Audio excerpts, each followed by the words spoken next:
श्रियकान्ताय कल्याणनिधये निधयेतिनाम् श्रीवेङ्कटनिवासाय श्रीनिवासाय मङ्गलम्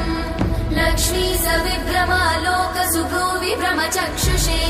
चक्षुषे सर्वलोकानां वेङ्कटेशाय मङ्गलम् श्रीवेङ्कटाद्रिशृङ्गाग्रमङ्गलाभरणाङ्गये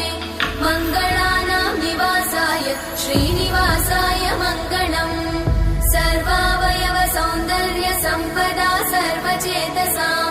सदा सम्मोहनायास्तु वेङ्कटेशाय मङ्गलम् नित्याय निरवध्याय सत्यानन्दचिदात्मने